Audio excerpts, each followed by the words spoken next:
I am Karen Blaustein. I'm president of Eastern Connecticut, and will officially welcome Emanuel, which you want asked to be called, Emanuel Rund, who you all know his resume, vita, whatever you want to call it. So I don't think I need to repeat all of it. But the key issue is that he was supposed to be here, and so we are here virtually. So Gail, do you want to start? Introduce yourself. Sure. My name is Gail Weber, and I was a member of this committee. So, we worked on the dinner. And even though you can't be here in person, I'm thrilled to have a chance to hear you speak virtually. So welcome. Thank you very much. I think everybody should do a little bit more. So Gail should be telling about all of her leadership roles in the Jewish community. She should talk about that. Gail should tell you about her business, the Minuteman Press, which for free helped us print out many of our postcards or letters, or with the letters that we sent out. So Gail, I want everyone to give their whole history to Mr. Rund. He wants to know about you. He wants to learn about your connections to the Jewish community and things you've done in your life that bring you to this day. So Gail, now that you know, start again and give us the full story so Mr. Rund can get to know you. And then I want everybody to think of a question that they can ask him about what you would like to know about him. So we have time. We're here to discuss. So Gail, you got that? You start. Got it. Give your Got story. Okay. I was trying to be brief, but I will elaborate. Okay. So 30 years ago, we lived in upstate New York, in the Poughkeepsie, New York area, and I was president of Hadassah at that time. It was a very active chapter. We had 500 members, and I became very passionate about Hadassah. After many years, we moved to Connecticut, so we're now living along the shoreline here in Connecticut. I'm past president of my synagogue. It's a Reform synagogue, Temple Emanuel in Waterford, Connecticut. Right now, I am the president of our sisterhood. My husband and I own a printing business. We have 2 different locations. And I'm also working with the Jewish Federation at this point, and they have a subcommittee that's looking into building a Jewish campus all in one location, which would be the location of Temple Emanuel, which is my synagogue. So I'm active in the Jewish community. I try to give back. The community's been wonderful to me and to my family when we first moved here, and I feel like anything I could do to help is what I want to do. Very nice. Thank you. You're welcome. All right, Karen R. Hi, I'm Karen Rosenberg. We moved here about 40 years ago. I have actually no Holocaust family that I know of. Both my parents' families came to the United States, one in the late 1800s and one in the early 1900s. We moved here because my husband became the rabbi of Temple Emanuel in Waterford. He's now retired. And I was head of the Jewish Day School, Solomon Schechter Academy, for about 30 years. And I am now retired. I've been a life member of Hadassah since my mother-in-law made me a life member in my 20s. And I have always been a member, but I got more involved with Hadassah when I retired. And on the committee, I chaired the essay contest. And I also am involved with Safe Futures, which is advocates for, against domestic violence. And I have 3 grown kids and 4 grandchildren. Yes, Karen. One of Karen's sons is also a rabbi. Okay. And we also want to point out that Gail is, as she mentioned, is the president of the Sisterhood of Temple Emanuel, and that's the temple that Karen's husband, Aaron, was the rabbi. And that was the place we were going to have our final meeting on the Monday night meeting. We were going to have a dinner that Karen, our president, Blaustein, was going to head that, and that was going to be held at Temple Emanuel in Waterford, Connecticut. All right. Anything else you two of you have to say, or you have any questions for Mr. Rund? I was supposed to host you and that's some of our right. community at Havdalah. And I want to tell you something else. We lived in Israel for a year when my husband was in rabbinic school. We lived in, and then we have come back for a month at a time, 2 months at a time over the years. And we always lived in Jerusalem because even though I have some issues with Jerusalem, it is still my favorite place to be in Israel. Very nice. Rosa? Or, I'm chewing. I'll be right back.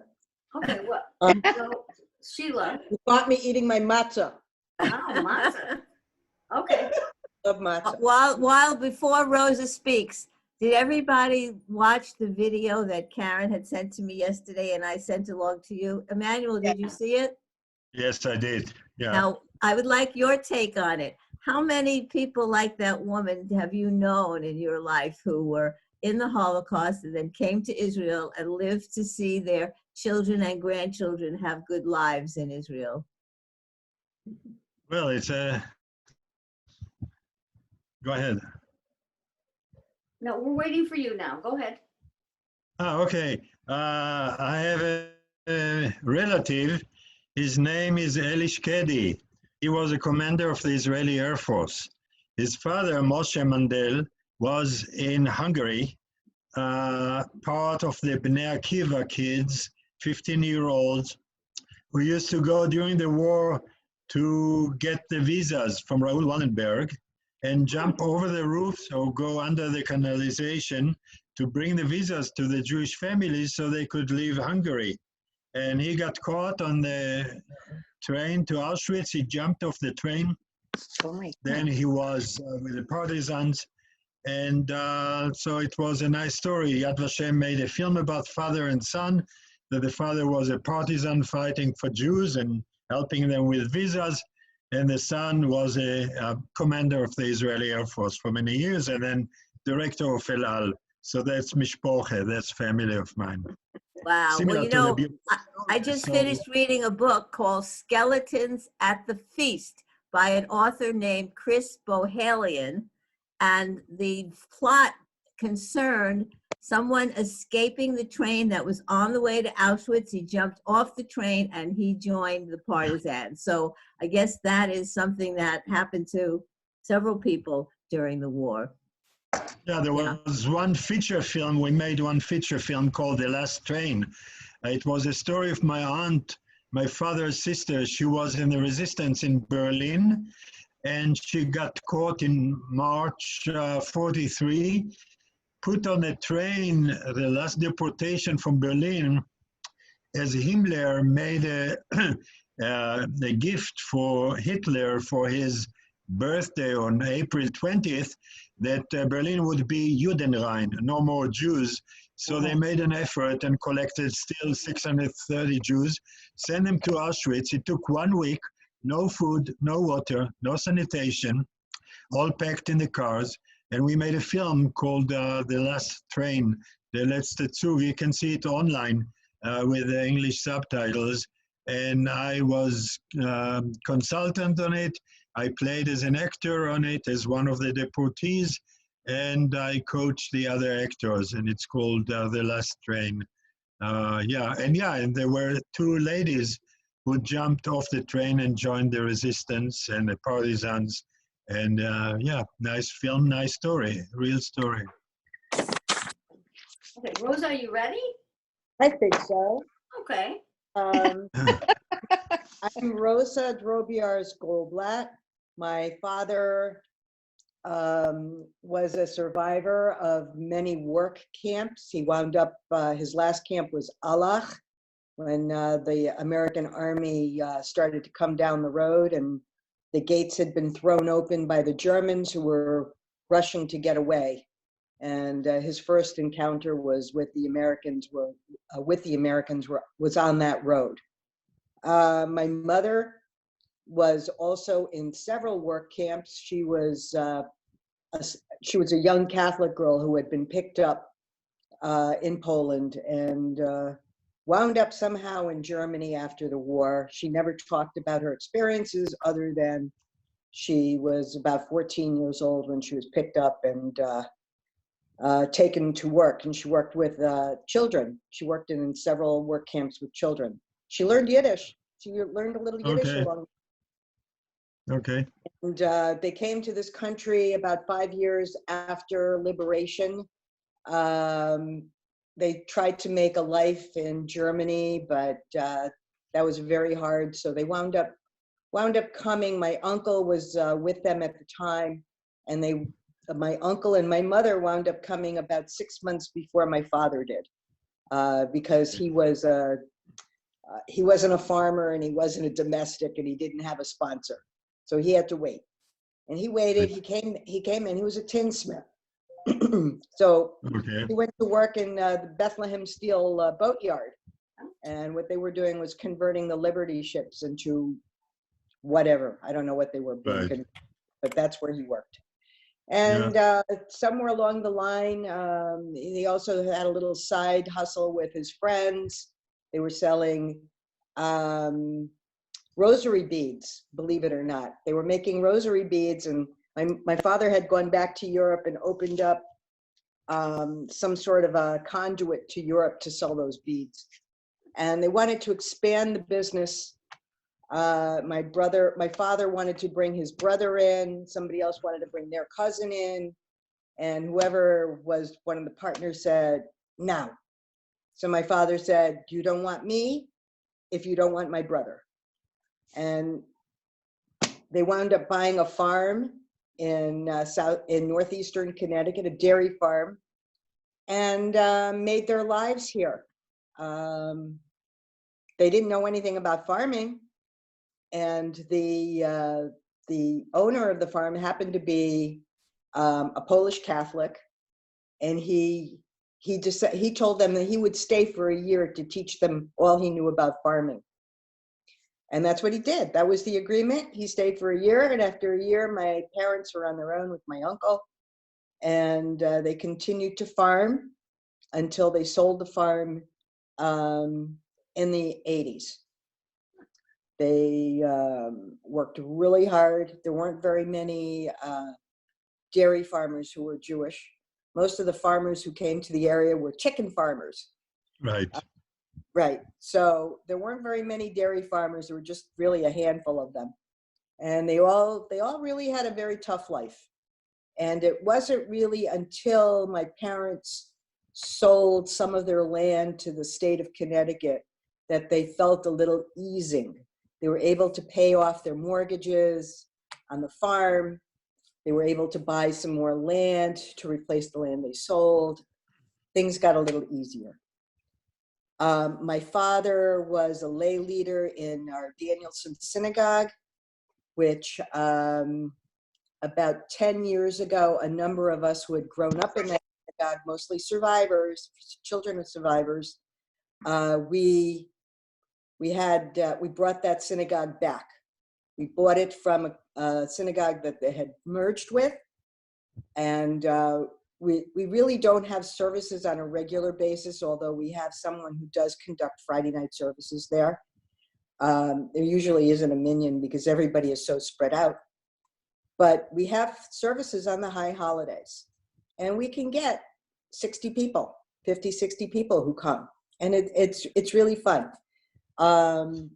We also have just made a documentary that is being disseminated in Massachusetts. It's part of one of their education programs there. We're trying to do the same thing in Connecticut.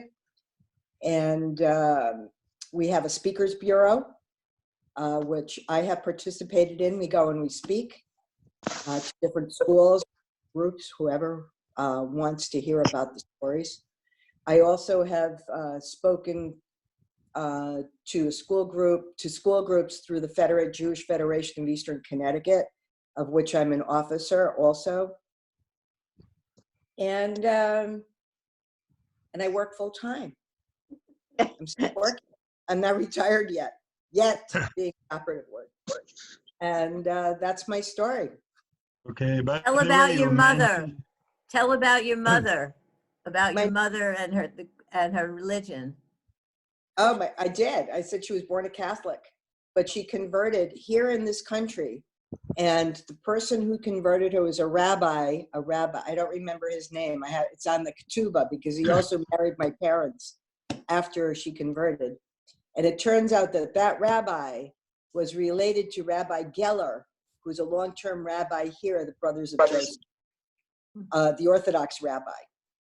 So it was a kosher conversion. It was a kosher conversion as far as everybody's concerned. But Rosa, you yes. didn't know about your mother's conversion and that she was Catholic. When did you find out in your life? I was in my 40s. And my parents were being interviewed by someone who was doing a documentary for the Federation. And he asked my mother, it seemed like everybody knew except her kids. Her kids had no idea, but everybody else seemed to know. And he said something to her about, did you find it hard to become a member of the community here in Connecticut and have a full Jewish life? And I sat there stunned. I had no idea what he was talking about. And my mother looked at my father looked at my mother, they both looked at me, and my mother said, no, not really. And that was the end of the conversation. So, I mean, after Jerry left, they looked at me and they said, we're so sorry, we never said anything, we were trying to protect you. I said, well, how's that protecting me? So I told my brother and my sisters. I mean, we all had suspicions. We all had little suspicions. But we would say, no. I mean, she knows a little Yiddish. She knows, she knows the rules of kashrut. She does this, she does that. So it just never occurred to us that she wasn't born Jewish. We thought maybe she came from a secular family or something. But that brings up a theme. That brings up a theme, Rosa, that Emanuel talked about when I interviewed him, that Henny Simon's daughter brought up in a letter to Emanuel that she wrote after she listened to him. And this is the theme, and Judy can pick it up, and Vivian can pick it up, and Mona, we've got to get in touch send a text to Mona. I don't know she should be here. What? Send her a text. So here's the theme, and I'd like to follow it through. The theme is that Emanuel's grandparents were Holocaust victims in Europe. They never made it to Israel. His mother and his dad did, but he didn't know anything about his parents' history until after they were pretty much dead, and he was starting to do his work in film and in documentary history of the Jewish people. So the other thing is, Rosa didn't know. There were things that Vivian never got out of her parents. There were things that Judy's mother never told her about the pain that she went through being a survivor and having family left behind and so forth. So this is a consistent theme. I had that. My father was a survivor of World War II and had post-traumatic stress. He never told us about his adventures and the things that happened to him and the terrors he experienced that gave him PSD the rest of his life and helped to shorten his life. They all felt they had to save us from the pain, or that it wasn't anything they needed to talk about in their own lives.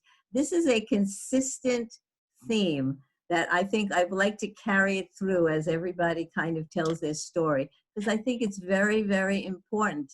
There's so many of us who have parents who had experiences and trauma that we feel it's transferred to us, but we really don't even know all the details. And I learned about my dad's experience of being a first person onto the beaches in Normandy, onto Utah Beach. I learned about it 30 years after he died. And Emanuel learned about his parents, grandparents' experience years after they died too. So again, a very interesting theme to so many of these stories. Also, in our Danielson Synagogue, we publish a book every year, a Yurtzeit memorial book, and the names are always put in the book. My mother had 2 names in the book. I always assumed they were her parents. So one day I actually got on Ancestry and I put those names in. They weren't her parents. I have no idea who they were. Yeah. I think it was probably a brother and a sister. That's as close as I can come, but Ancestry didn't have any answers for me. It could have been also adoptive parents at some place, you know. Well, I know her mother died when she was very young, Right. and she was ill. She became ill with something. The father, I think, was kind of a rough customer, and she really there was no love lost there. So I am thinking that it was probably a brother and a sister who she knew were dead. She had a third sister. I found a picture in the house after she had passed away of a sister holding the hand of a little girl.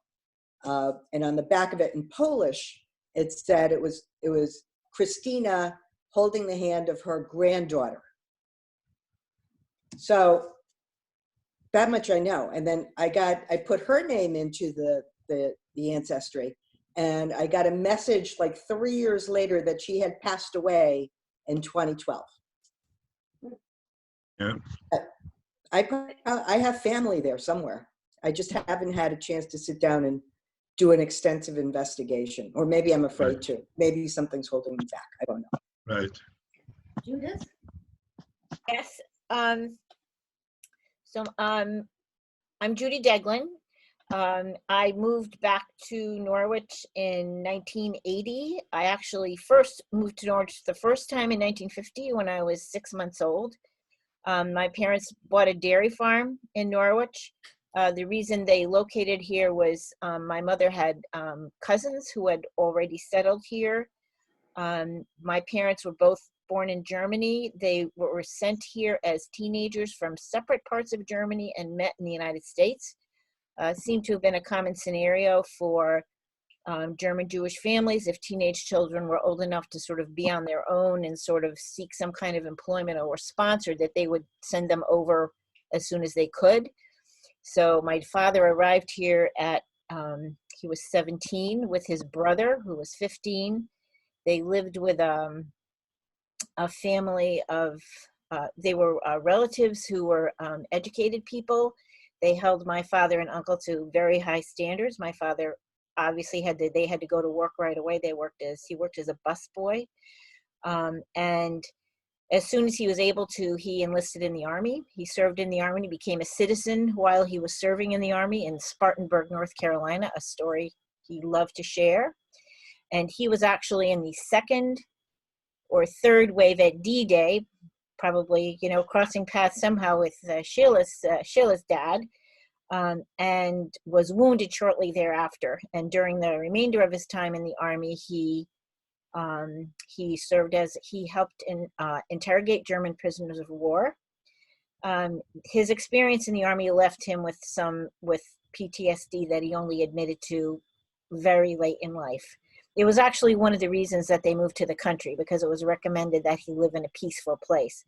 And because he had served in the Army, he went to Yukon to the agriculture school to learn farming on the GI I Bill. lost picture and sound for a second. Oh, can you hear us now? We're losing. Oh, he's frozen. He's frozen. Okay, let me see what I can do about that. Maybe I can stop he's video. Okay, now. Start it. Okay, there he is. Oops. Coming in again. Did you try to call Mona? Did anybody try to I'm give gonna, Mona? I text her. Can somebody try to text her? Do you have who has her phone number? I can. I'll do it. I just text her, Karen. I just text her. Okay. Okay, good. Thanks, Roz. So you want to wait for? Vivian, unmute yourself. Unmute yourself, Vivian. Oh, Karen Blaustein, you have to unmute Vivian I first. unmuted everybody, but let me do Vivian separate. Unmute yourself. I couldn't because Karen had to do it first. Where's that Okay. sign? Who gave the unmute sign before? Do you hear me now? There Yes. you Yes, are. there you go. Hi, There you go. hi, Vivian. I have everybody unmuted now.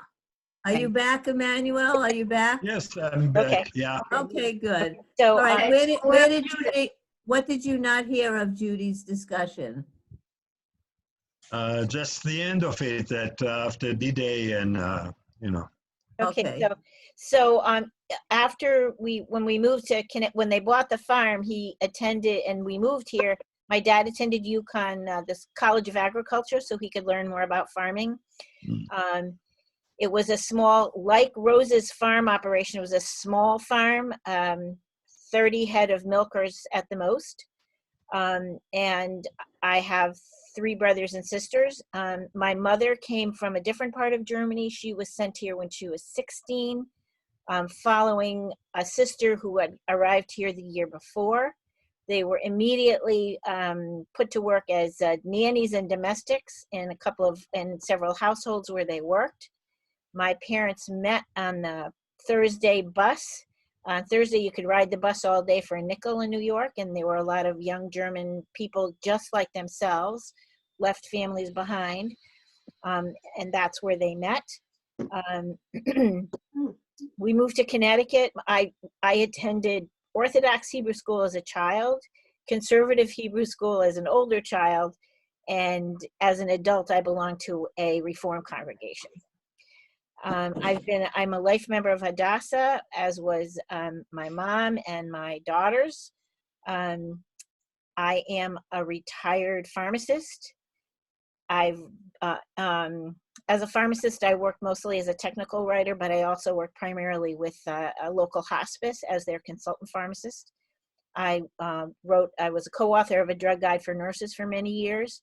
In my retirement, I work as a volunteer docent at a local museum on the campus of Norwich Free Academy. That's how I met Vivian, we discovered we had a lot in common. And in terms of my father, after my father came here from Germany, his parents were actually able to leave Germany in 1944 or 45 by getting to Portugal and getting on a boat there and coming. They had survived. We don't know anything about what they were going through after their sons left. My grandfather was a cattle dealer, and after my parents moved to the farm in Norwich, my grandfather and grandmother joined them they bought a small farm in Basra, which is a very small community nearby. Mm-hmm. My mother, when she left, her father had passed away when she was 8 years old, and that's an add-on story. He actually had committed suicide, something my mother never told me, which we discovered when my sister and I, when we visited Germany several years ago. My mother left behind her mother and a younger sister who was, I think she was maybe 10 when my mother left. And in 1942, my mother came in 38. In 1942, my grandmother and my aunt were deported to Treblinka, where they were very shortly after arrival were sent to the gas chambers. So this was, my mother had lifelong survivor guilt, never really got past that.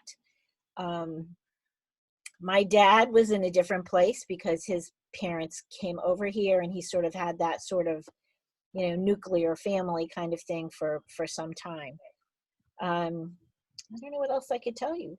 That's about it. I went back to Germany in 2012, I believe, with my daughter and my sister, visited my mother's town, because we were invited back because the children there, the high school students, had made a video reenactment of my aunt's life, my aunt who died in a concentration camp.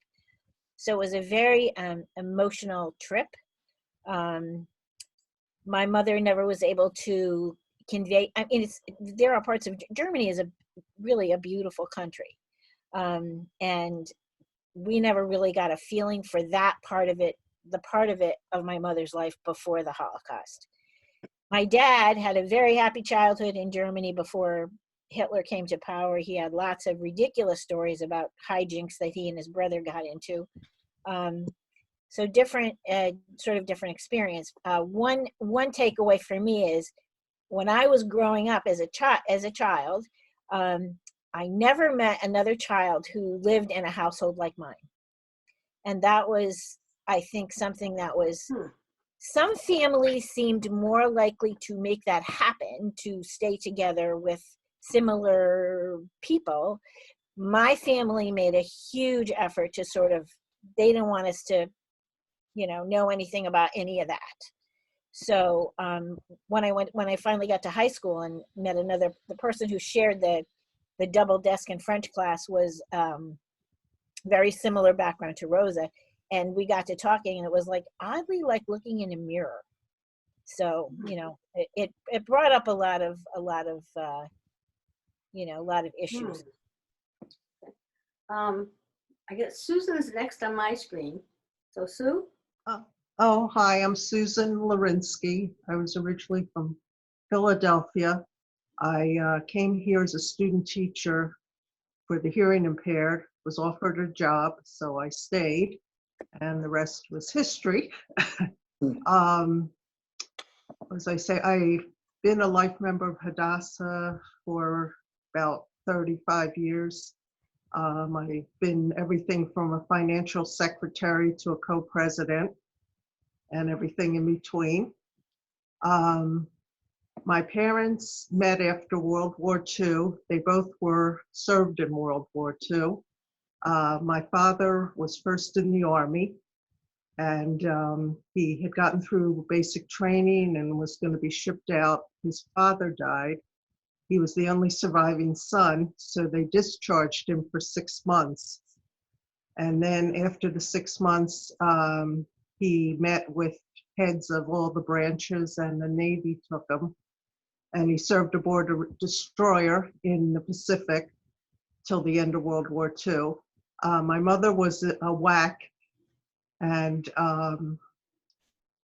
served first in England. She would be one of the air traffic controllers telling the airplanes where to go. Had no sense of direction, but somehow it worked. She also helped take care of prisoners of war that were sent over back to England. Took care of the lower officers. The higher officers were sent somewhere else. And but she said they treated them very well because she was one of them who had to take care of them. Then her sister was a nurse and nearby. And she always had the saluter nurse who was above rank. And D-Day came. She lost track of her sister because they hid them, and they were moved more towards the shore to tend to the wounded. After we took the beaches, my mother and my sis and my aunt were shipped across, and they followed the US troops all the way to Germany. She served under General Patton. I never knew much of this till I was a little bit older. Like many in that generation, they didn't want to talk about it too much.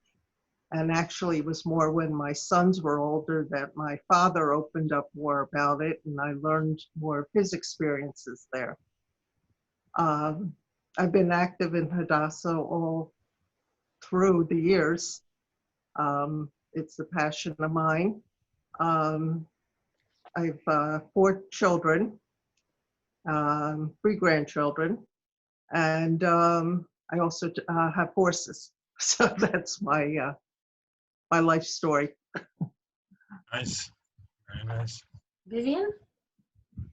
Hi, everybody. Hi. Hi. Okay. Well, unlike Judy, my parents were fairly insular when they came here. The congregation that they joined, which was in Hartford, was Tikva Chadosha, and it was made up entirely of Holocaust survivors.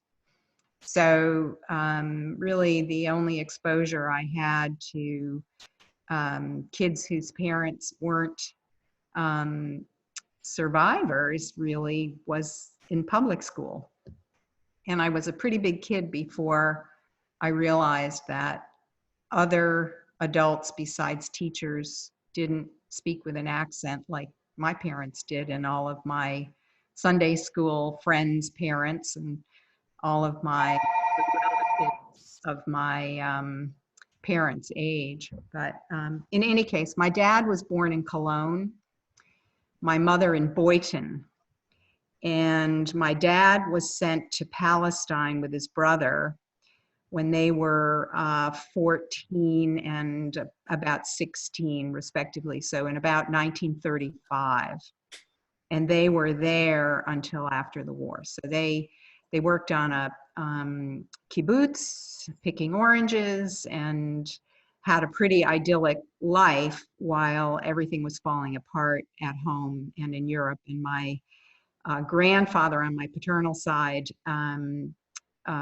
was in a concentration camp in France, while my grandmother tried to work to feed him. And it was a lot different in France. The camps were quite different, and visitors could come and try to feed and help prisoners. My mother's life was not nearly so easy. Boynton is now in Poland. The town was, with the settlements after the war, was made part of Poland with the resectioning pretty much of Central Europe. So my mother and her sister were sent to Gross Brazen, which was an agricultural school that was part of a movement across Europe. And I really didn't understand the significance of Gross Brazen until I started researching my mother and my aunt's lives way after, fairly recently. And I know now that it had an immense impact on them, both in terms of, because they were city kids and they learned about animal care and farming, but they also learned about leadership and working together, even though I think they were sort of fundamentally loners. They had a brother who at the age of 14 was given some money, put on a train and sent to Hamburg, where all he had was the clothes on his back and the money that was to pay for both the train and hopefully getting on a ship. He had no reservation on the ship, but managed through the kinder transport. It was like standby, literally. He made it on the ship and made it to England with nobody to take him in. And he ended up staying with various people who were willing to take young people like him. He worked on farms and tried to get an education as an electrical engineer. Meanwhile, back in Germany, my mother and her sister luckily stayed together, and I think that had a huge impact on their ability to survive. So they were in Auschwitz and in the small sort of sub-camp near Ravensbrück. And when they were liberated, they stayed in the SS officers' barracks. And their very good friend, Jutta Bergt, wrote a fabulous memoir titled Die ersten Jahren nach dem Holocaust. And I used that extensively as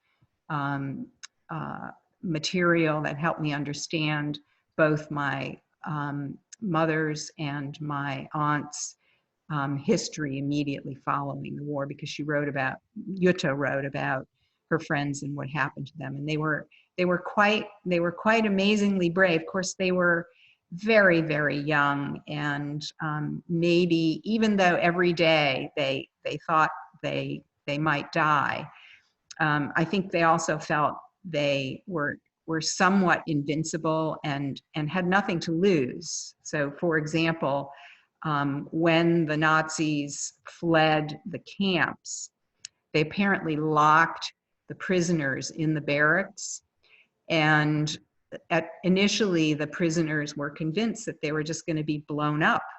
And when nothing happened, they started pulling boards and things off what had been sort of windows, openings in the walls. And I guess my very brave mother was one of the first to sort of hoist herself out and start walking around the camp to see what was going on. And that's when she actually caught a bullet in her foot from a fleeing Nazi who was running through the woods and shooting behind him, fearful that the Russians were coming to kill them, the SS and the Nazis. And then, of course, the Russians were not too much better than the Nazis. But in any case, when she crawled back in the window, she said, there's really nobody around. We should all go out and see what we can find for food and clothing that didn't have lice in it. And my mother and my aunt were actually, in a sense, lucky, because they were assigned to work in the laundry. And working in the laundry, you could clean your own clothes and you could clean yourself, which was a big deal. So, they didn't have it quite as bad as some of their compatriots in the barracks.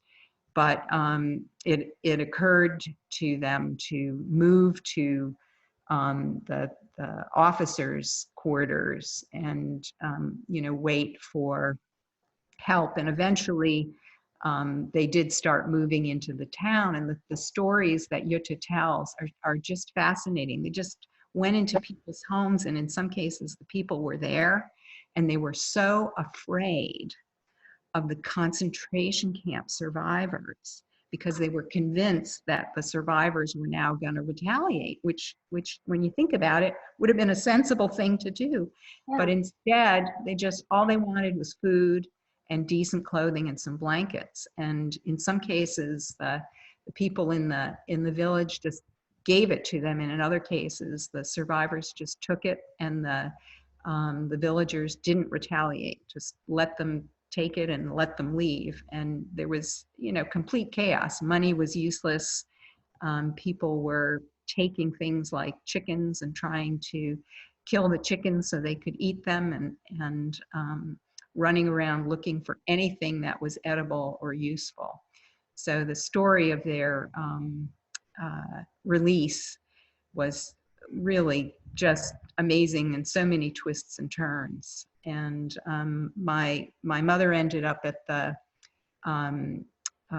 refugee camp at Bergen-Belsen. A lot of the concentration camps were converted to refugee camps, where all of the international social service agencies were coming in, Red Cross and the Jewish Joint Committee were coming in to try to figure out who was who. And my mother and father met in a refugee camp, and my father, who had come back after the war, tried to convince my mother to make Aliyah, and they were in the process of doing that when my mother was interrogated and her German name was taken away from her with an attempt at giving her Hebrew name, and all of it was too familiar to her.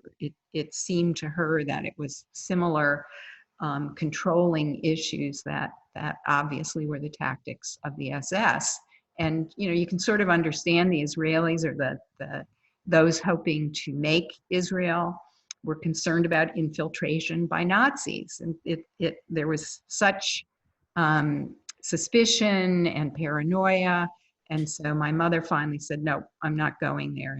And they, little by little, assistance of first people on my father's side and then people on my mother's side who had made it out in the 1930s, they ended up coming to Hartford, Connecticut, where I was born. My sister was born almost 2 years earlier, and I basically grew up in the area around Hartford. And the interesting thing was my aunt had met a Polish Catholic man, and they were married.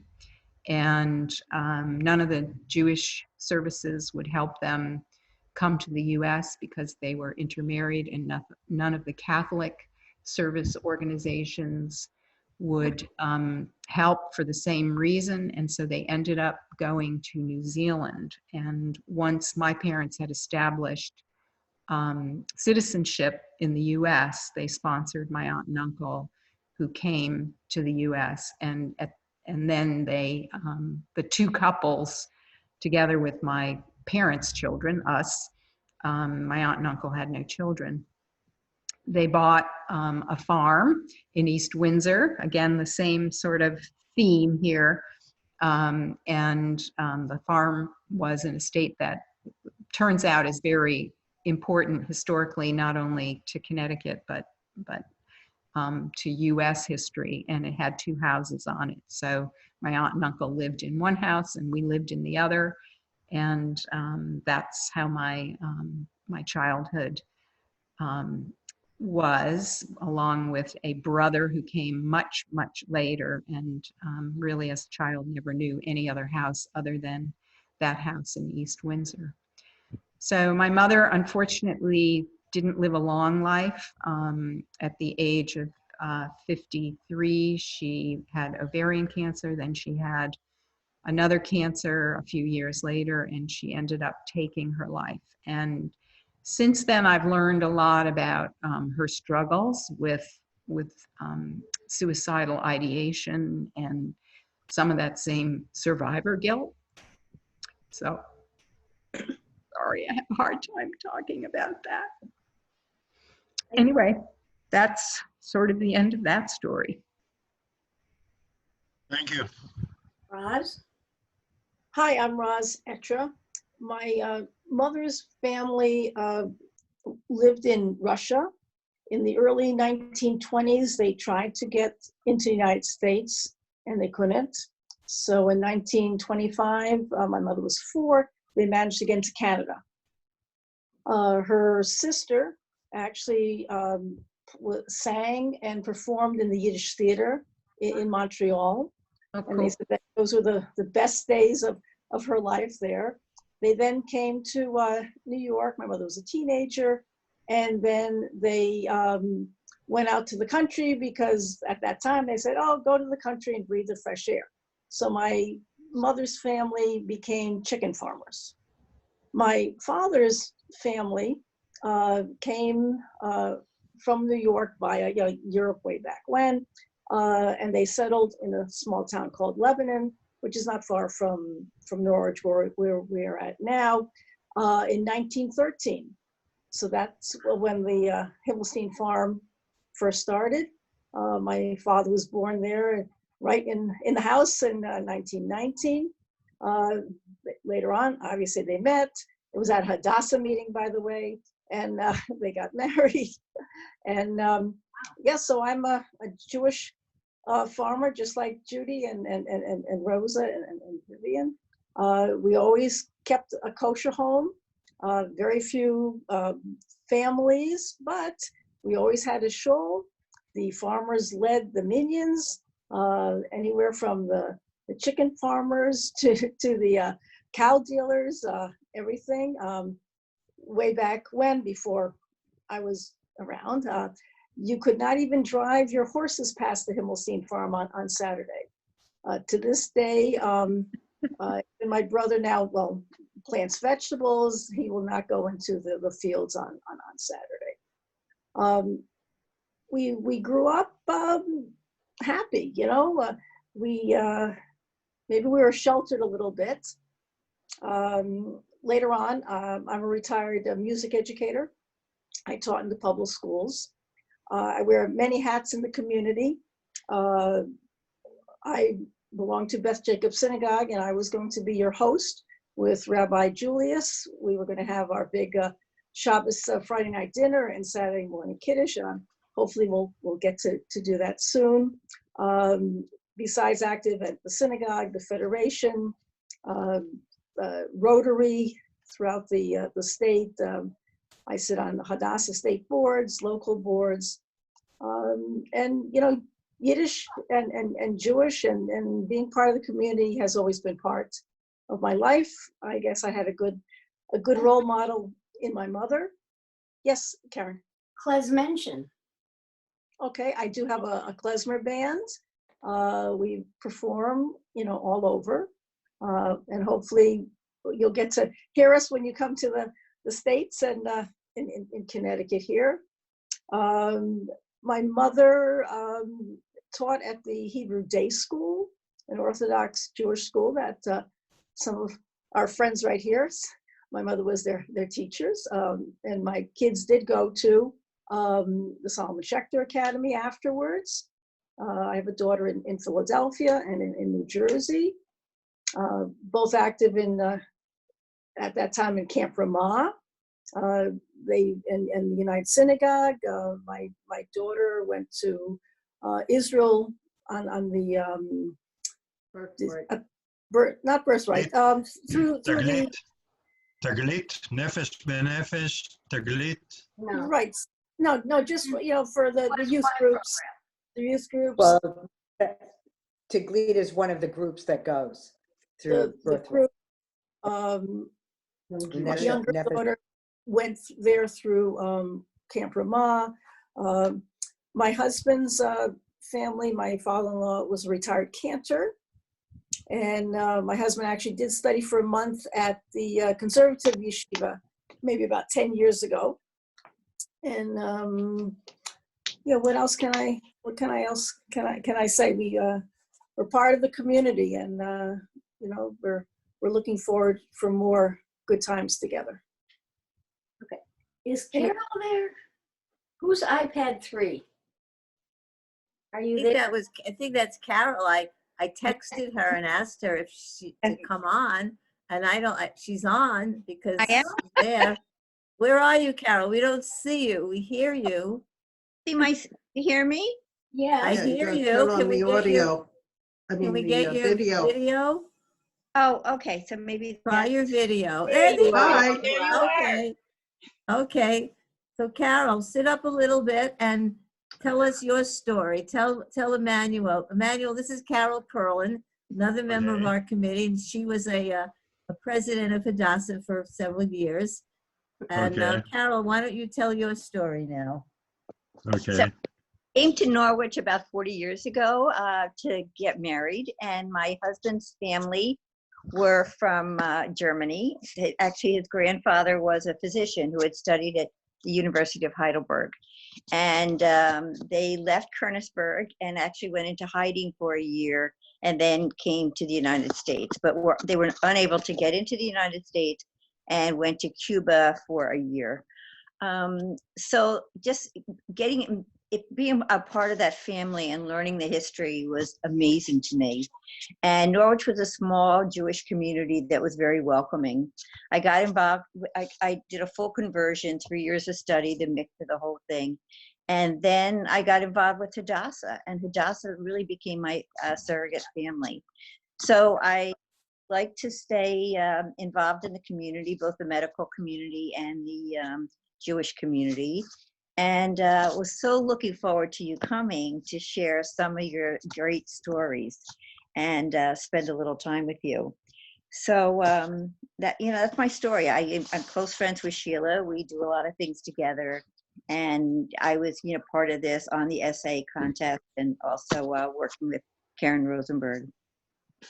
We have to mention that Carol was going to Right. help to host you at the Norwich Inn. She lives in a villa at the Norwich Inn and Spa, and that's where we were going to put you for a few days after you stayed Okay. with Rabbi Rabinovitz at Right.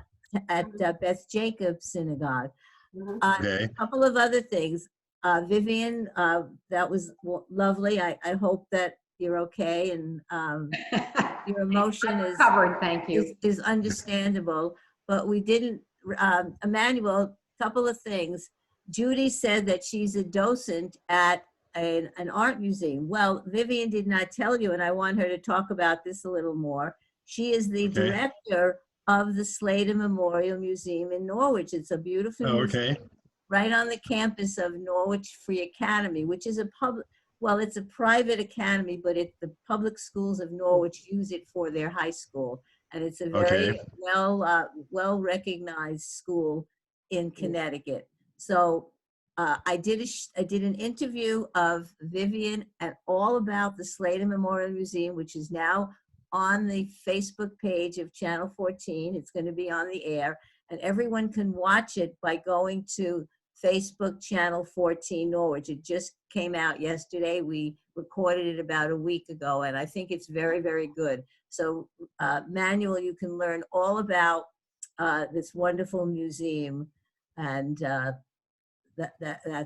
and also, oh, we forgot the other part, and I want Vivian to talk about this. The Slater Museum has a beautiful auditorium. It's a theater, and that's where we were going to show the film, All Jews Out, at the Slater Okay. Memorial Auditorium. And adjacent to that is a beautiful room that was going to house the brunch. And I'm hoping Okay. that we can get Mona Levin, because she's one of the other four daughters, and she was going to chair that brunch. And we had it all arranged with the students at Norwich Free Academy to help us cater that brunch. So if everybody can try to get in touch with Mona, I know she wants to be here. I tried. Have you tried to call her? We need to get her. No, on right. Thursdays, I think she helps her husband in the office. Oh, so you know what, Emmanuel? Just like we were going to have a separate session with Vivian because she thought originally she couldn't make it today. Let's Right. see if we can have a separate session with Mona, okay? We'll try Okay. to, All because I right. think her story also is, you'll want to hear it and chat with her. Right. Sheila, I just wanted to add one more thing. I mean, I didn't have a direct Holocaust connection, but I had just remembered a few families that are Holocaust survivors. My mother's parents actually sponsored them to come over here. And because they came from the same town, and maybe some of you don't know this, the Bieber family and my mother's family were connected way back in Russia. And that was one of the families that my grandparents sponsored to come over. And then my father's parents, when they came to the farm, I mean, everybody spoke Yiddish. So my grandmother actually started night schools to teach the Jewish farmers English. So Nice. it's a connection all over the place. Oh, sure. Okay. Yeah. So Vivian, do you want to talk a little bit tell Emmanuel a little bit about your role in art and the art world and the museum? Just a little bit. Sure. I think this must have come from my mother's side. My mother always enjoyed the visual arts, reading, theater, opera. So I got involved as well and have an undergraduate degree in painting and ceramics and a graduate degree in costume design, and I've worked in both theater and the visual arts. And the museum that I'm currently the director of, I've worked in a number of museums and been the director of both historical societies and art museums. So as Sheila said, the museum that I currently am the director of is on the campus of the Norwich Free Academy, which is a very unusual form today because it is, as Sheila said, a private nonprofit organization that is overseen by an independent board of trustees. So not a board of education or a public entity. But it serves as a high school of choice for Norwich and about 7 surrounding towns, plus families who want to send their students there can do so by paying private tuition. And the museum was actually a gift to the Academy by an alumnus in 1884 to honor one of the founders of the Academy. And the father was John Fox Slater, a member of a family that brought to the US the textile technology, the manufacturing technology that literally revolutionized textile manufacturing in this country. So that was Samuel Slater, who came to Rhode Island in 1789, and some people credit him with founding the American Industrial Revolution. And they were extremely wealthy and also philanthropic.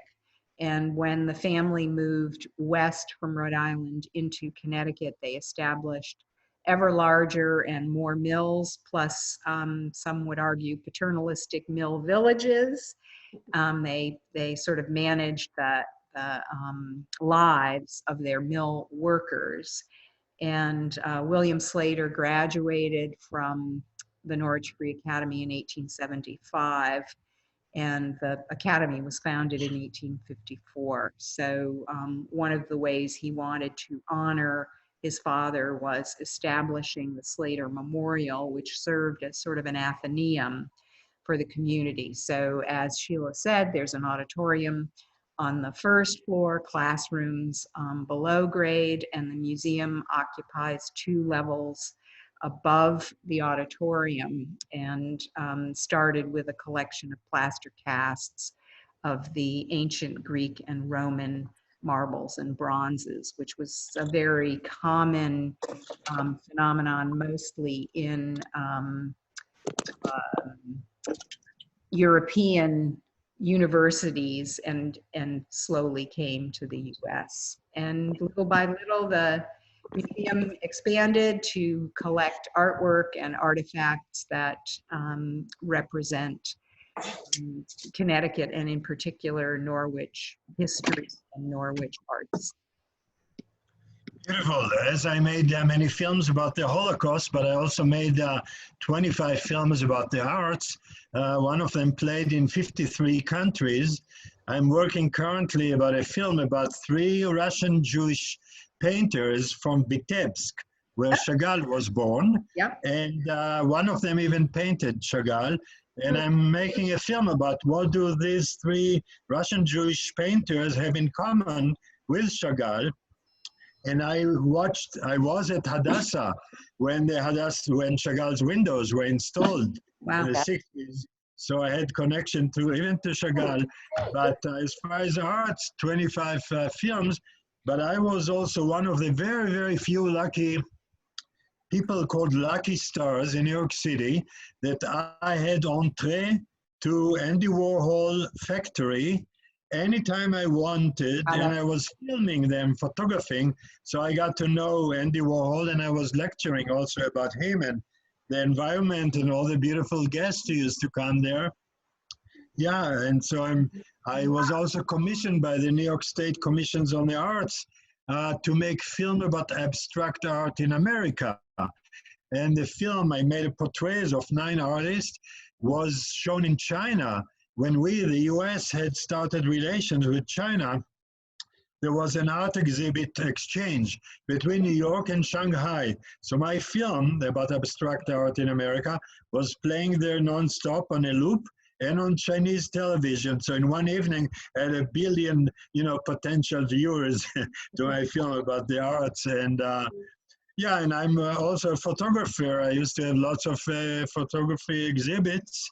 And as a photographer, I'm a professional photographer from the age of 15 that I used to sell photos. So yeah, the art is also a big part of my life. Hey, So I'll be Emmanuel, lovely. is there any place where we can get a hold of these documentaries, these films of yours?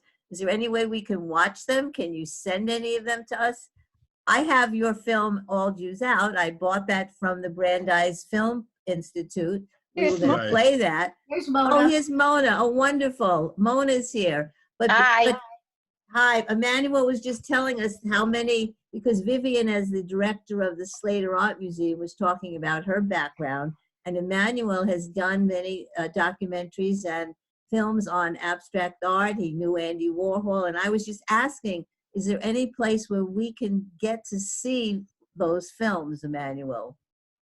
Yes, well, I have an archive in Philadelphia. It's stored in Philadelphia, and I'll have to find a way how to get it out of there and bring it to a place where I could, with the help of whoever institute, digitize it and Okay. all that work, and to be able to expose it, because lots of stuff that I've done. So, yeah. Okay, so Mona has Maybe I have joined us. some So works. what? Maybe I have some signed works of Andy Warhol that I forgot about it inside there. If you know, it reminds me, if anybody has a chance, you can go online and you can watch a most wonderful documentary about the Brillo box that Andy Warhol made. Do you remember those, Emmanuel? Yes. Sure. Everybody should remember the Andy Warhol Brillo box. So there's a documentary about this happens to be a Jewish family whose parents were art collectors. They started small, they bought a Brillo box, but they didn't keep it because as they improved their art collection, they sold one piece to get to a better piece.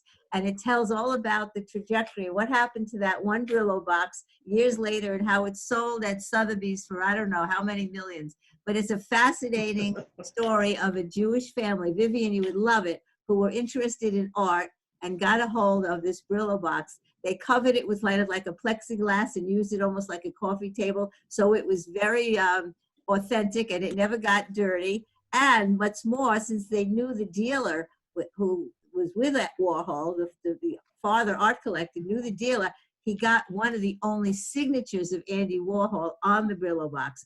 If you get a chance, you have to watch that documentary. It's terrific. It really By the way, go What? ahead. Vivian, go ahead. I was just wondering if it was the couple in New York that had the teeny tiny apartment Yes. and that the man had been a postal service worker, and I think the woman was a teacher. But Right. He was a lawyer. I think he became a lawyer. Oh. Right. I'll send you the link. I don't think it's the same group, Zoe, because I don't think they ever sold much. Yeah, no, this They were couple on, sold and sold. I think 60 Minutes, maybe. All right, let's Yeah, turn to Mona. Mona, everybody's telling their story, and we're glad that you finally could be with us. So we have all the 4 daughters, and Emmanuel would love to hear. I'm sorry I'm late. I apologize. That's okay. We're glad you're here. We're glad you're here. And you have the floor now. You tell your story. I wish I had my notes in front of me. I'm sitting in a car to tell you the truth. Well, that's I okay. know- You know it. I'm You know gonna it by heart. Yeah. Okay. First of all, it's a pleasure to meet you, Mr. Rund. Thank you. I'm so Same sorry here.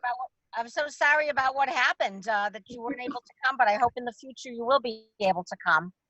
Sure. Yeah, yeah. So both of my parents were Holocaust survivors. My father's story I don't know as well because he only talked about his situation once.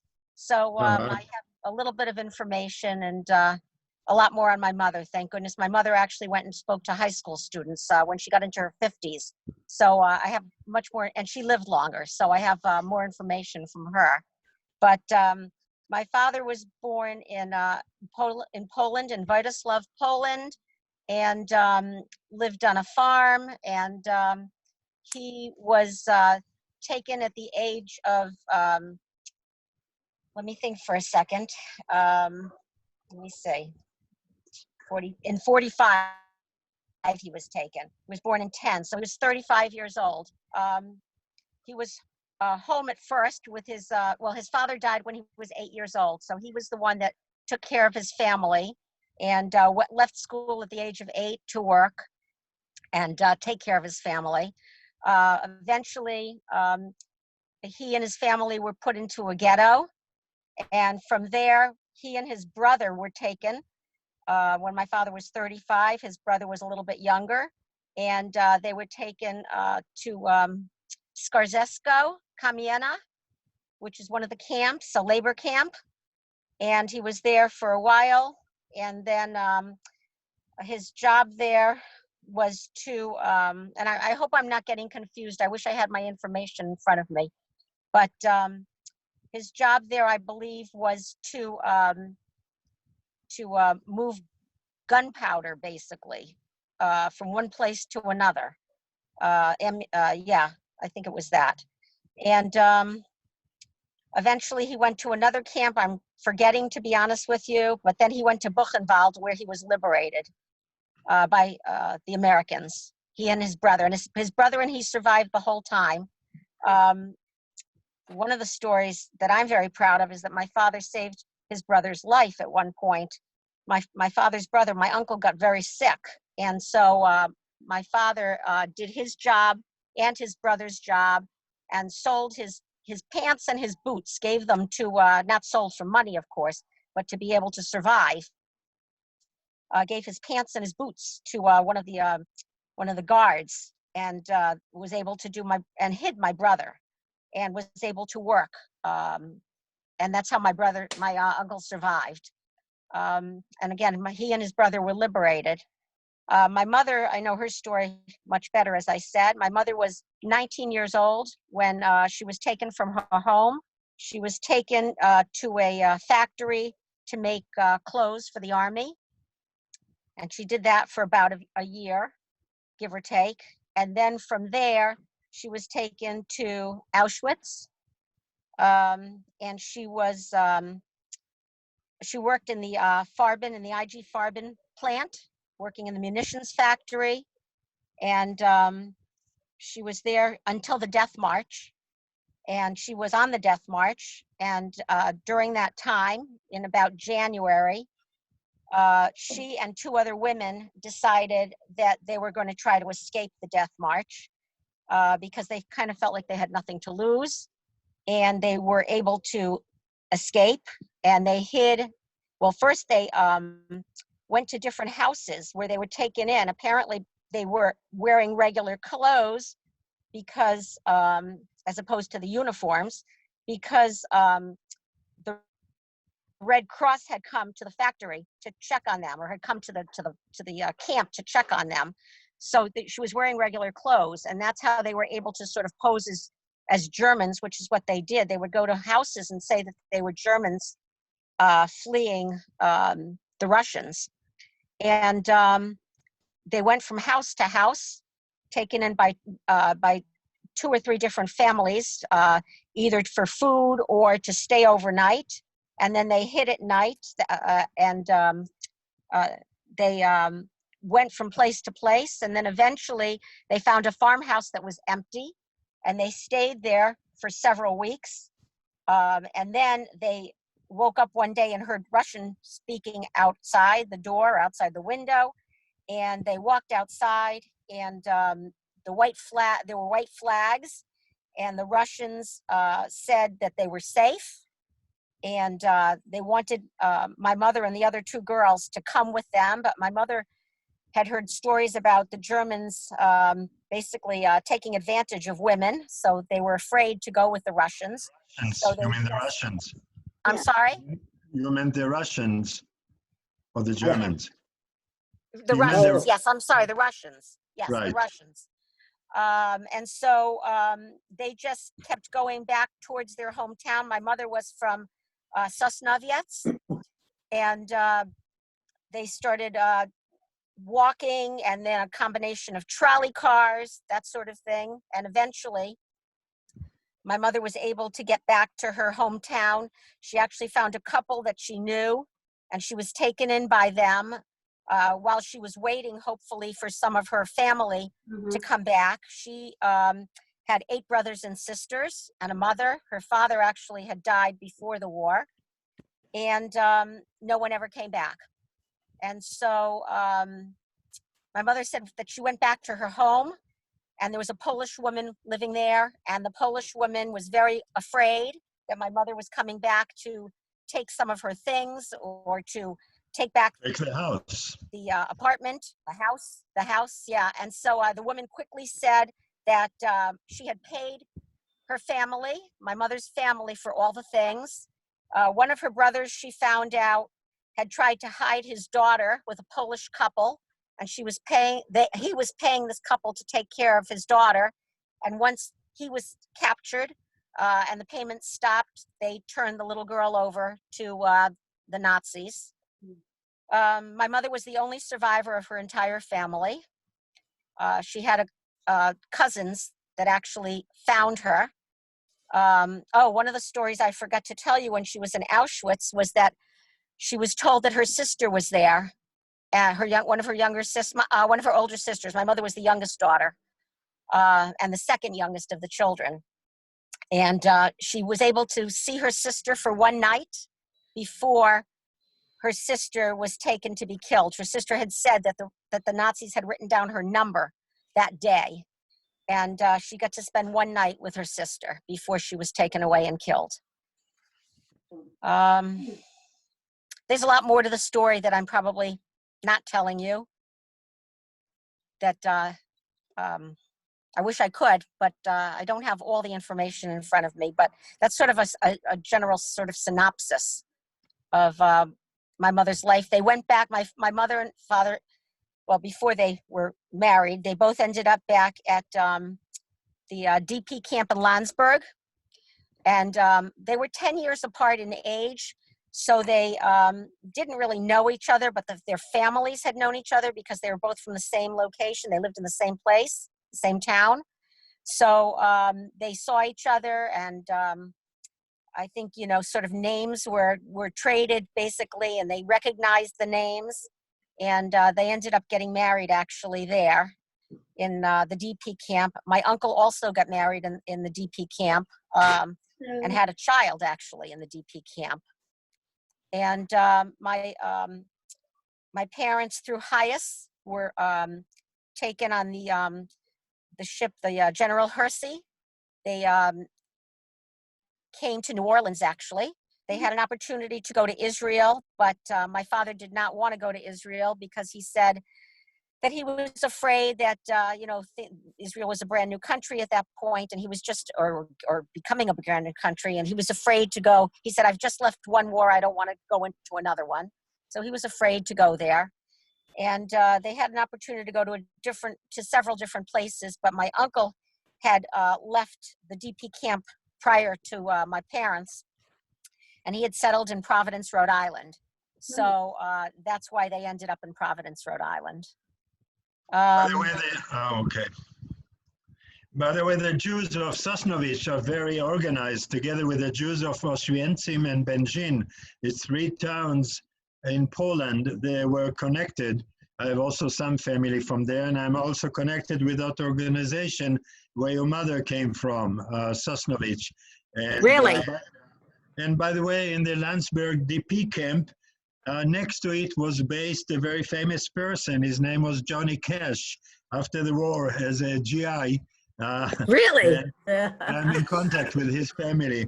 And because I was in Landsberg many times doing some issues there, they still have the Nazi camp over there that they never opened to the public. They're still hiding big bunker the Jews used to build, and so many of them got killed over there, and the Germans don't let it, open to the public, and I fight them on that. And yeah. Can we take a little break for Rosa? Rosa says she's got to leave. I want to give Rosa an opportunity to, if she wants to ask Emanuel a question or just make a comment before she has to I just want go. to make a comment. First of all, my father was also in Sosnowiec. He, when he was 14 years old, his father told him he needed to learn a trade because the business that he had was going to go to the older son, my uncle. So they sent him to Sosnowiec, where he lived with another uncle, and he learned to be a tinsmith, which ultimately saved his life. But he was in Sosnowiec for a number of years, And actually, there were people from Sosnovich that came to settle up in the Plainfield, Danielson area because they knew my father was there. Oh, And they actually lived in the same town. They lived in the same building as my father lived in when he was in Sosnovich. And this is a picture of my parents. Wow. They were still in Germany before they came to this country. Uh-huh. Wow. And that's all I have to say for today. I have to leave. It was a pleasure meeting you. I hope Same we here, get Rosa. to see you face Yeah. to face sometime soon. And be well, be safe. Thank you. Thank And you. Lehitraot. Lehitraot. Thank Yeah. you. Thank you, thanks, Rosa. Mona. Okay, now Mona, did you have anything you wanted to add to what you were saying? Well, there's probably so much I could add. Do you know what I mean? We certainly hope to get to Poland someday, and we're actually supposed to go during this pandemic, but the trip was canceled for other That's reasons. right. The Federation had a Yeah. trip planned to Eastern Europe and Yeah. Auschwitz. Yes. And actually, one of the places that we were supposed to go was Sosnowiec, and then we were going to pay a driver to take us to Władysław. So we're hoping in the future to be able to do that. But Mr. Rund, I certainly would like to talk to you further about your connection to Sosnowiec and Sure. maybe the people that you know. I would like to do that at some point. Anytime, write me, call me, whatever. I will definitely do that. Thank you. Sure, sure. Now that we haven't heard from Karen Blaustein, tell us your story. Well, my grandparents came in the early 1900s too. I don't know particulars from my mother's family. Although I have it written down, my cousin did a lot of genealogy. She was actually adopted and eventually met her birth family and so on and so forth. But they came early on, and when my aunt was about 40, I guess, found out that she actually was the daughter of a different father, but he died in the 1918 pandemic, and they never told her because, you know, she married my grandfather and they had other children, and, you know, so finally she found out, and she found out her last name was Spielberg, but she wasn't related to Steven Spielberg. And, yeah. They came from Odessa. Yeah. Spielberg came from Odessa. So. Yeah. Anyway, but my father's mother was one of 9, and the grandfather had passed away early, and the way the grandmother made money, she smuggled clothes back and forth over the Russian-Polish border. They're from Grudna Gubernija area, and she would, you know, pile on clothes and then go across the border. And so then she sent the 2 oldest boys, I think, and then she came with the next 2. And then one of my grandmother's sisters, who was the oldest, stayed with the youngest until they were, you know, they always had enough. They waited until they had enough money for passage, and so that all settled in the Chicago area. So they were, I mean, literally all together for many, many years. A couple of them moved away. One moved toward Detroit, one moved to Southern Illinois, but, you know, these were the second generation. And then the third generation's all over the country. As my cousin says, it's such a shame because we grew up with this extended family, but our kids don't have that at all. They know they have cousins somewhere. They have no idea of the extent of it. And one of my cousins, father's cousins, did a genealogy thing, but he mostly emphasized his family instead of the rest. What's that noise? That's from Mona's car. Yeah. Mona. Mona, mute yourself. I am listening right now. I'm not watching. Oh, well, what's that noise? You've got a It's from the signal on. blinker. You have a signal on. Yeah, from the Yes, I have a signal. signal on. I do have a signal on. I'm sorry. It's going to Oh, turn off in okay. a second. All right. I'm listening, not watching. Okay. I'm driving safely. Not watching, but listening. Okay, well, we just take your, okay, you had your signal on. Mute. All right. Yeah. Unless, Sorry. unless mute her. And my father's Oh, family, you can do that. various things, but my mother's family ended up in Fond du Lac, Wisconsin. And that's where through, relatives or something that my grandmother married my grandfather. And then they moved, part of their family moved to Chicago. The rest of it stayed in Fond du Lac, Wisconsin. And they were all in the scrap business, as my father's family was, and that's how my mother and my father met, through the business. So, Nice. but my mother's family had significant numbers of people who died in the Holocaust, and then my grandparents on my mother's side were able to find one of their cousins and brought them over. And I remember as a kid that these were the kind of funny people, talked funny, and I knew that there was some story that went with it, but I didn't know what it was. But they were survivors, and they were going to a DP camp, and somebody said, well, my brother is from so-and-so, and that's how that couple met on that transport, whatever it was. And then they went to Italy, and then eventually my grandparents found them. The wife was my grandmother's cousin, and they found her and brought her to the Chicago area. And then later on, I learned her story. And her brother had left very, very early. He was a Zionist youth, and he went from Poland to Israel. So he grew up, he spent most of his life there. And I am friendly with his son-in-law because he spoke English very well, because he escaped from Egypt during Nasser's time.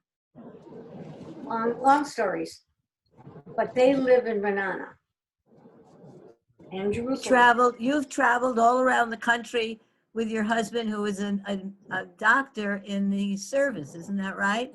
Well, That's yeah, why- we didn't travel all over because of it.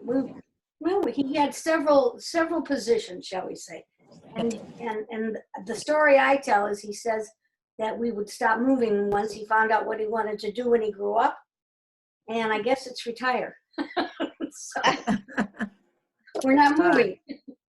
But you've been active in Hadassah and other places around the country. Oh, yeah.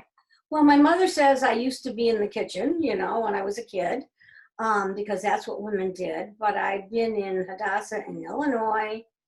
I wasn't a president there. Kansas City area. I wasn't president there. But I was president in Sioux City, Iowa, and El Paso, Texas, and now here in Connecticut. Wow. Well, I have to tell the Spielberg story. I may have mentioned it to some of you, but I have to tell the story because it's about Mr. Rund, and it's about the Steven Spielberg, the director. But before I do that, I just want to mention my background very simply. My dad is a Williamsburg boy. He was born in 1917 in Williamsburg because my Zaidi, his family came from Kapula in the Ukraine, and my grandfather in Williamsburg was president of the Orthodox Synagogue and president of the Cemetery Society. That's what they did. The Landsmen, the people from Kapula, went to the Beth David Cemetery in Elmont, New York. They set up a huge plot for that society, and when you go to the cemetery, there's a huge wrought iron gate, and it has all the names. It says the Kapula Landsmen group. It says President Yitzhak Epstein. That was my Zaidi, Ike Yitzhak Epstein, and the family is buried there. So that was my dad's family. Brooklyn boy. Went to boys high school in Brooklyn, famous high school. Went to City College, was a pharmacist, and was at Utah Beach in World War II. My parents met on a train out of Penn Station. My dad was going to Fort Dixon, New Jersey. My mother was going to Philadelphia to meet a boyfriend. And they met. He asked for her name. She gave him the name of, she worked at a stationer's in the Wall Street area in Manhattan. And he called her, and few months later, they were married in July of 1943. I was born in 44, while my dad had already moved overseas to England. And on June 6, 1944, he was in the first wave, 6:30 a.m. at Utah Beach in Normandy, which I didn't find out until I was about 60 years old. My brother and I and my husband did all this research. We knew my dad had post-traumatic stress. We knew that he had lots of issues. He was in the quartermaster corps. He was taking dead bodies off the fields. We knew what he did, but he couldn't talk about it. And like so many others, we learned about it after he died. My mother came to this country in the last wave to Ellis Island on the ship the Baron in 1923. She was born in 1916 in Stavish in the Ukraine, and during withstanding the persecution and murders of many Jews leading up in the Russian Civil War, and in 1921 they fled over the border from Ukraine into Romania, and she had to live in Bucharest for 2 years before she could get passage to America. She came in 1923, and because she was about 7 years old when she came, she lost the accent, so she was fully Americanized. However, I always thought, like Vivian, that you couldn't be a grandma, you couldn't be a bubby if you didn't have a Jewish accent. I couldn't believe seeing my first bubby who didn't have a Jewish accent. And I also thought the rabbis had to have the beards down to the floor. You couldn't be a rabbi without having a white beard down to the floor. That's just the way it had to be. I do But have my to mother- say, Sheila, What? I just want to interject, if I may. Yeah. The members of Tikva Chadosha, including my parents, did not have Yiddish accents. They all had German accents, and that which was not presented in Hebrew in the services, for example, a sermon, was presented in German, not Yiddish. They were very, very, very assimilated. Exactly. And Well, that mother was it. probably more That so. was the difference between the German Jews, as you described, and the more Eastern European Right. Ukrainian Jews. I think there was a lot of tension. I think Oh, some of the yeah. Ukrainian Jews I were have to- not happy that the German Jews had assimilated to the point that they did, and there was some resentment, and I think Emanuel can speak to that. Judy can speak to that. Yes. So we'll get to that. So my mother, talking about that same type of issue, my mother was a Yiddishist because my bubby lived with us. My bubby's sisters were all in the neighborhood. I grew up in the South Bronx, and their family lived together, and they spoke Yiddish. They went to the night schools. I did homework with my bubby and my unkie and my Aunt Chava, my Aunt Nachama, learning English. But my mother stayed a Yiddishist, and she was an executive director at synagogues in the New York City area. She developed the profession called executive director. Until my mother came along, people working at synagogues were volunteers doing the books and doing the finances and things like that. And my mother established the Yiddish Winkel, where you went once a month to the synagogue or twice a month, and you could only speak Yiddish because Yiddish was dying back in the 50s, 60s, and 70s. But by the 70s, it started to have a renaissance. And my college, Queens College, was one of the first to have a Yiddish studies program. And my mother, who had started this Winkel program that went all over Long Island and New York City, she was invited as a guest at the beginning of the Yiddish studies program at Queens College in the 70s. And at the same time, when she went to Israel in the 60s, I think I've told this to Emanuel, she was so upset because Israel was making sure that people spoke Hebrew. That was going to be the language of the country. That we were getting away from the Eastern European Holocaust mentality, et cetera, et cetera. My mother didn't like it. Where's the Yiddishkeit? You couldn't have Yiddish theater. Of course, that's changed now. But when she came back, that was her feeling. Oh my goodness, where's the Yiddishkeit? There's no Yiddishkeit in Israel. That's changed. So that's my background.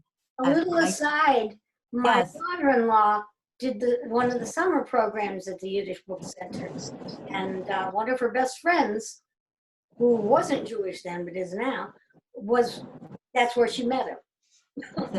Exactly. Well, the other point is that I learned my cultural background at the Workman's Circle, Yud Lamed Peretz Yiddish schools, because we grew up Orthodox. My brother went to Talmud Torah. I couldn't be bat mitzvah. There was no such thing. My parents sent me to the Workman's Circle, which was run by, socialists. My bubby was a kind of a socialist. She's buried in the Workman's Circle synagogue in Long Island in New York.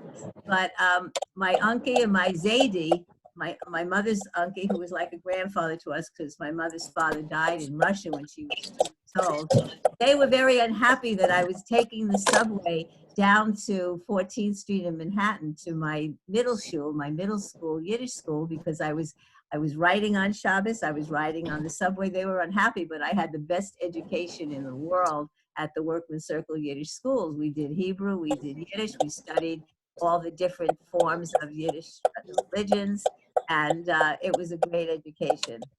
But here's the Spielberg story, and I'll let Emanuel finish it up, but this is what he told me when we met him in the streets of Munich. And as I said, my husband and I were somewhat incredulous because he had so many hats. He was a filmmaker, an actor, a cantor, a photographer, a journalist, and he knew everyone, he knew everything. And he told us that it was because of him, listen to this, that Spielberg made Schindler's List. So we're going, oh yeah, well look, my husband and I are looking at each other and saying, oh yeah. So this is the story. He said, I was in Hollywood and I was at a luncheon. And at the luncheon, I was sitting around with people and we were talking about making films. And he said, I said, there are Jewish directors in Hollywood, like, Steven Spielberg, and he makes wonderful films, but why isn't he making films about the Jewish experience? It's about time he did something about the Jewish experience. And it turned out that across the table from Emanuel was a woman whose name was Mrs. something else, because Steven Spielberg's parents divorced, so she had a different last name. She said to Emanuel, what was her name? Leah Adler. Adler. Adler. Her name was Leah Adler. And she said to Emanuel, oh, well, Steven is my son, and I'm having lunch with him tomorrow, and I will tell him what you said, that he needs to make a film about the Jewish experience. So Emanuel told me and Vic that, and we went back to our hotel room, and we looked up the Academy Award website. And they have the archives of all of the acceptance speeches from the various award shows. And you can click on the year, whatever year it was, that Schindler's List won the Academy Award and that Spielberg won for Best Director. And we listened to his speech.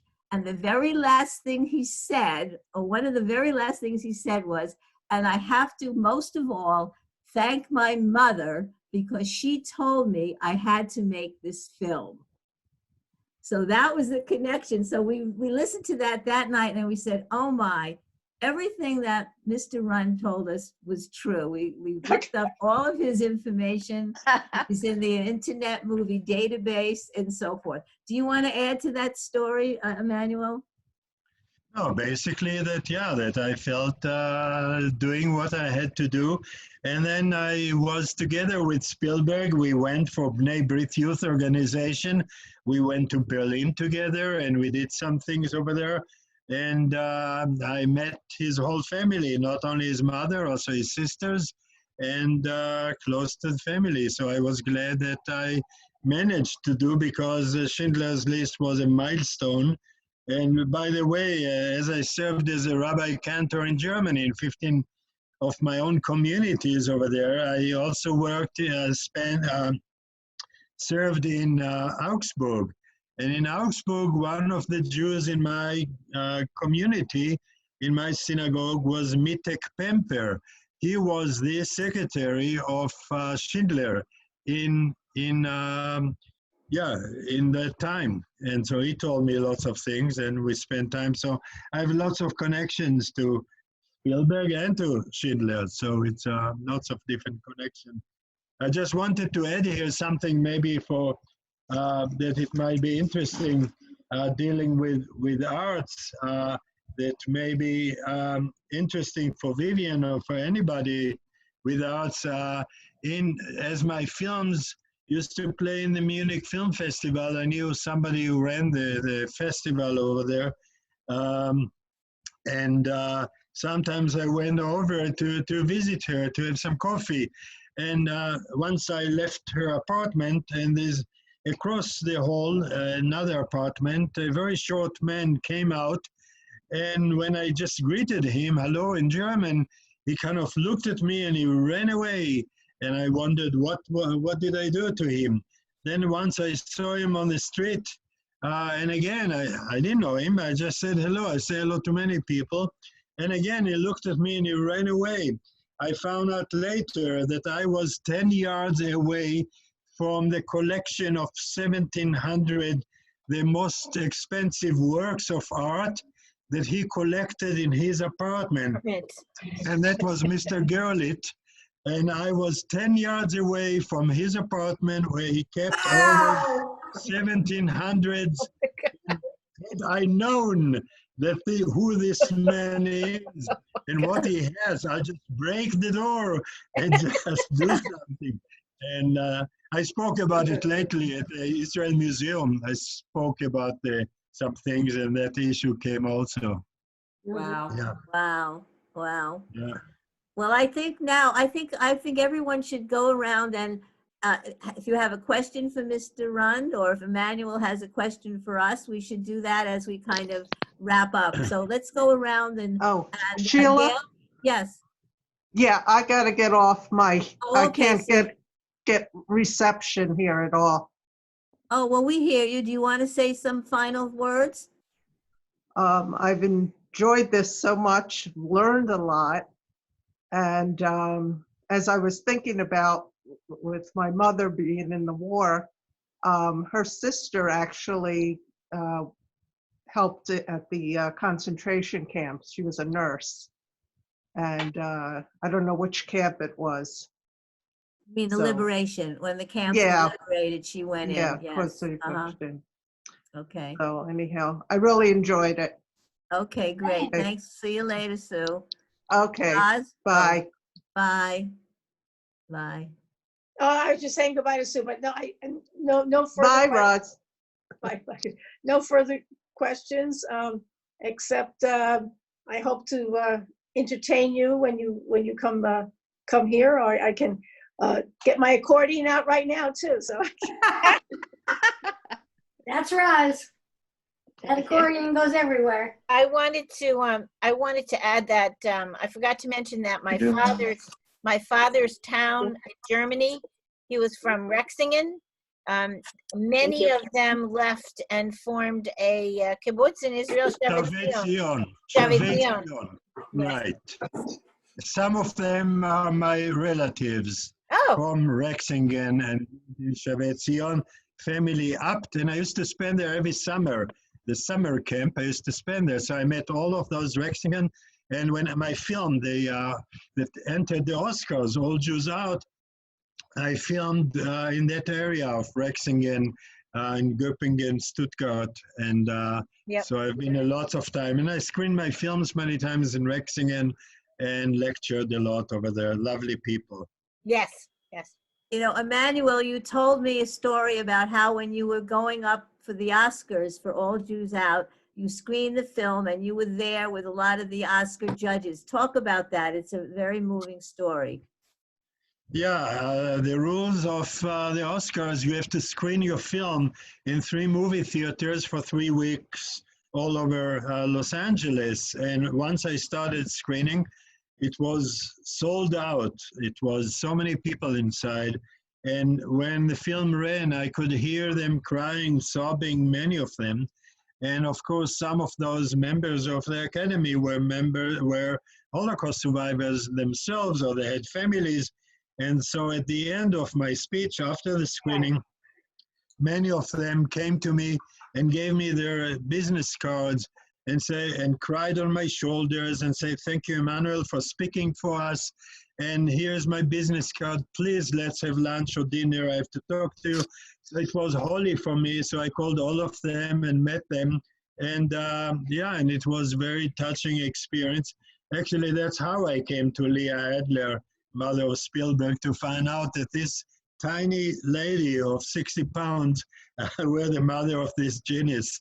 And so it was beautiful to spend the time. And I used to work in Hollywood before I went to Germany to make the Holocaust films. And I had a ball in Hollywood. In 1980, I was the only Meshuggah in the world who left beautiful life in Hollywood to go to New York and to help. I helped 600 survivors at the beginning, 1 to 1, then 1 to 10, 1 to 50, helping them to open up and tell the story. And that was a beautiful experience. And I don't miss Hollywood. I'm glad that I managed to make 30 films about the Holocaust instead of making, entertainment films for the world. So I'm glad that somebody moved me back to, to have more meaningful life in Hollywood. I mean, I loved Hollywood, and one film was beautiful. I was filming 3 members of the Douglas family in one film. They played in one film. Kirk Douglas, Michael Douglas, and Eric Douglas, who unfortunately killed himself, shot himself with stuff.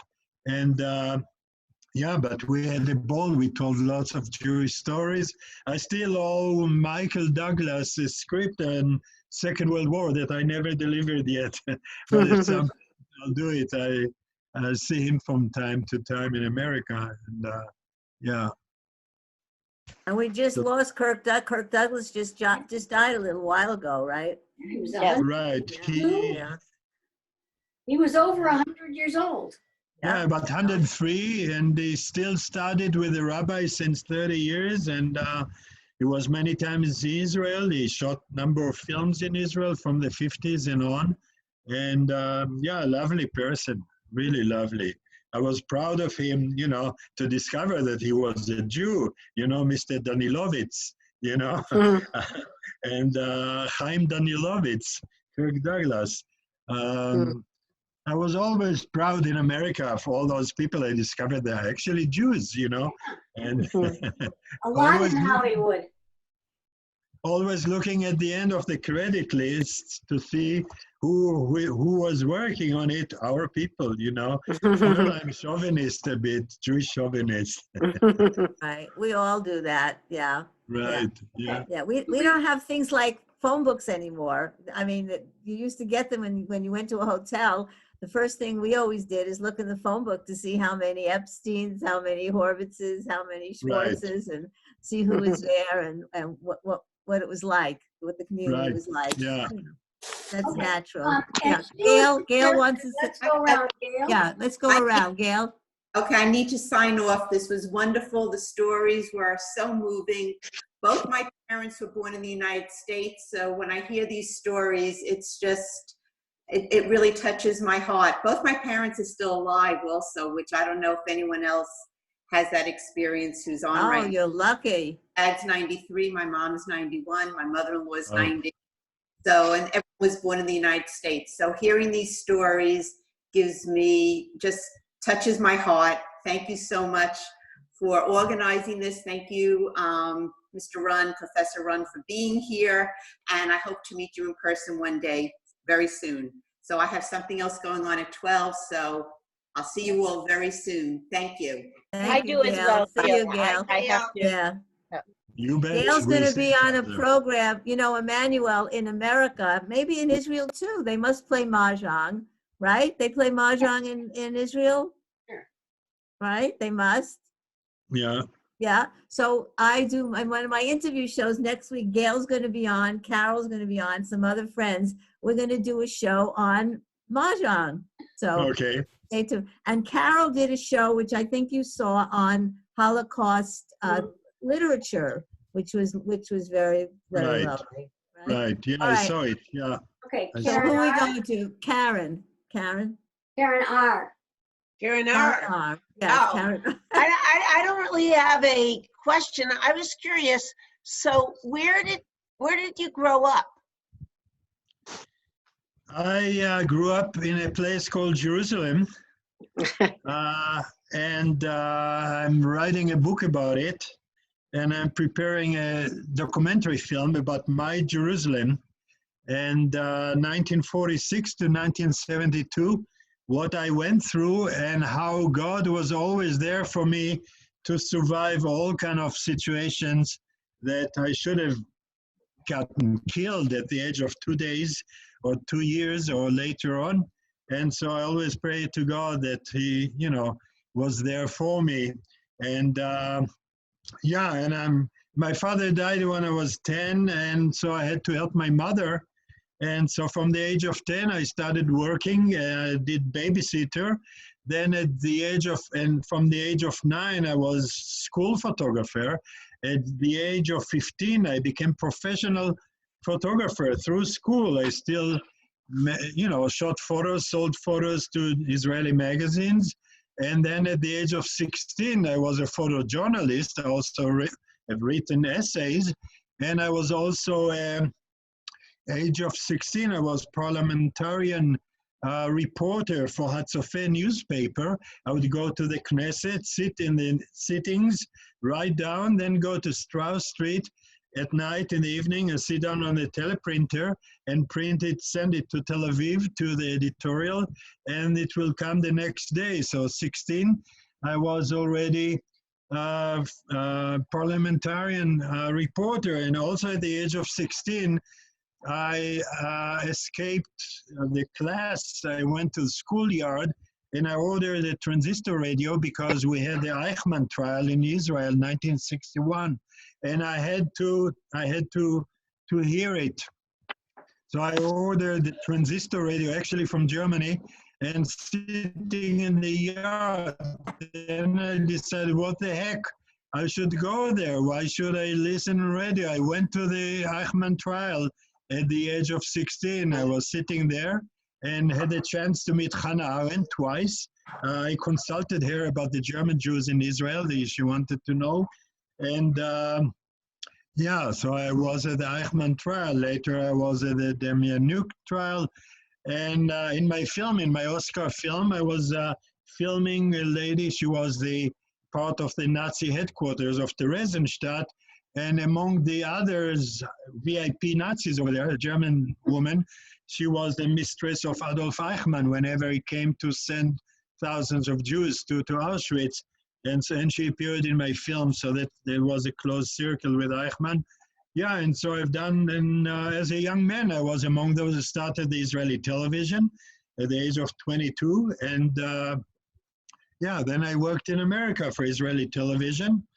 Then I was kidnapped by the American government to make 80 films for the American government. So I think myself of the chosen people, that out of 300 million Americans, the Department of Health, Education, and Welfare asked me to make 50 films on to improve bedside manner for all medical students in America. So I always am proud of being part of the chosen people, although sometimes I'm not sure for what we're chosen, but well, yeah. don't forget the Hadassah. Don't forget the Hadassah connection, because Karen, some of the stories that I wrote about him, his grandparents were killed in the Holocaust, but his parents both made it to Jerusalem, to Palestine. He was born in 46 at Hadassah Hospital on Mount Scopus.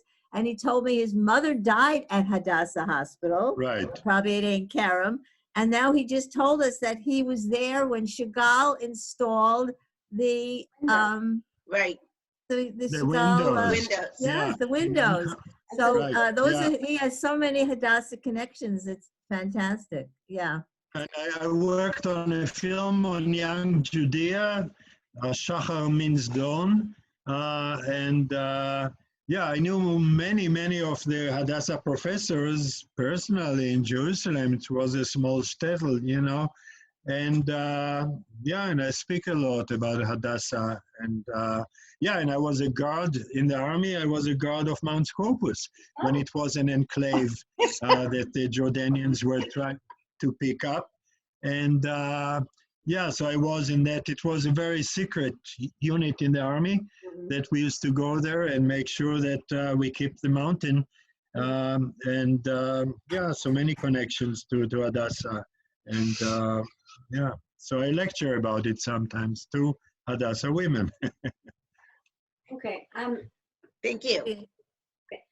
I guess listening to all these stories, I am so thankful that my grandparents on both sides were strong enough to leave where they were and get on some crazy boat and, you know, experience that, because my parents and I were born in the United States. So I'm very thankful for them.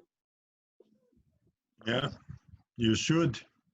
And I'm very proud of all of you, machers, you know. Everybody's doing something for the kehillah, for the community, not only for herself or her family or her whatever. And that's what we always need. And to educate youngsters, that's what I teach about. I educate youngsters to get out of their skin and not do just things for themselves or family or friends, but to go and do something for their community, for the city, for the country, and for the world, if they can tikkun olam the way I did, although I used films for that, but they could also study how to use vehicles to improve the world, to have a better world. Vivian, final words? Vivian.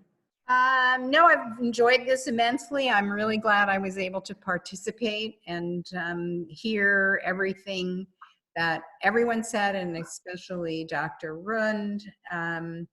You know, one last thought that I have found really fascinating is how people landed where they landed. I told earlier about how my parents, instead of going to Israel, came to the US, but Jutta Bergt, who wrote her memoir, had a dream for a very long time to come to the US, and after the war was working as a secretary and kept saving money and trying to make it possible to come to the US. And when she finally had saved enough money, she was tested and had been a sufferer probably during the camps, because she always had breathing problems in the camps, of tuberculosis. And so she was not allowed to come to the US. And instead of staying in Western Germany at that time, she immigrated to East Germany and spent pretty much the rest of her life in East Germany. Okay. Okay, I just want to say that Judy had a Zoom meeting at noontime, so she had to leave and sends her regards, and we'll get to chat with you again. How about Sure. Carol? Final thoughts, Carol? I think this is wonderful, and I'm so happy that I was part of it. But I feel like his life is so full. He must be like 200 years old, because he's done so much. It's just so fascinating, and I just thank you very much for giving us your time. Okay, once you'll be able to read my 3 biographies, one in Israel, one in America, and one in Germany. It will take you 200 years to read it. Okay, Rod. Thank you again. And your stories are just so touching and so moving, like everyone else's.